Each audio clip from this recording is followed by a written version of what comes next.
प्रधानमंत्री मोदी की 93वीं मन की बात में ऐलान किया गया है कि चंडीगढ़ एयरपोर्ट का नाम शहीद भगत सिंह के नाम पर रखा जाएगा। ये फैसला भगत सिंह की जयंती के मौके पर उन्हें श्रद्धांजलि देने के लिए रखा गया है। आपको बताया उनकी जयंती 28 सितंबर को मनाई जाएगी। तो वहीं पीएम मोदी ने कहा कि भगत सिंह की जयंती के ठीक पहले उन्हें श्रद्धांजलि स्वरूप एक महत्वपूर्ण निर्णय किया है। ये तय किया है कि चंडीगढ़ एयरपोर्ट का नाम अब शहीद भगत सिंह जी के नाम पर रखा जाएगा। इसकी लंबे समय से प्रतीक्षा की जा रही थी। मैं चंडीगढ़, पंजाब, हरियाणा और देश के सभी लोगों को इस निर्णय की बहुत बहुत बधाई देता हूं। इस दौरान पीएम ने कूनो नेशनल पार्क में आए चीतों को लेकर भी मन की बात कही। उन्होंने कहा कि चीते के लौटने से देशवासियों में खुशी का माहौल है।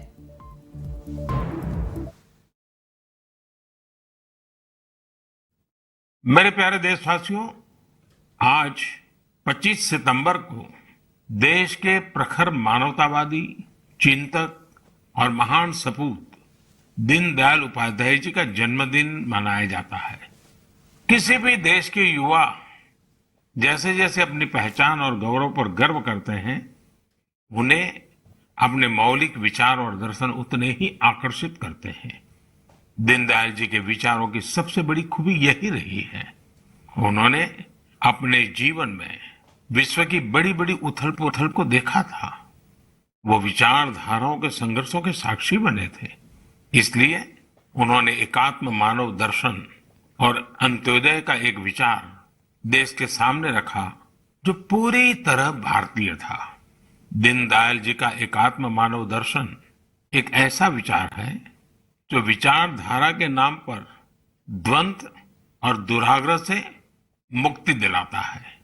उन्होंने मानव मात्र को एक समान मानने वाले भारतीय दर्शन को फिर से दुनिया के सामने रखा। हमारे शास्त्रों में कहा गया है, आत्मवत् सर्वभूतेषु, अर्थात हम जीव मात्र को अपने समान माने, अपने जैसा व्यवहार करें। आधुनिक सामाजिक और राजनीतिक परिप्रेक्ष्य में भी भारतीय दर्शन कैसे दुनिया का मार्गदर्शन कर सकता है, ये दीनदयाल जी ने हमें सिखाया। एक तरह से आजादी के बाद देश में जो हीन भावना थी, उससे आजादी दिलाकर उन्होंने हमारी अपनी बौद्धिक चेतना को जागृत किया। वो कहते भी थे, हमारी आजादी तभी सार्थक हो सकती है जब वो हमारी संस्कृति और पहचान की अभिव्यक्ति करे।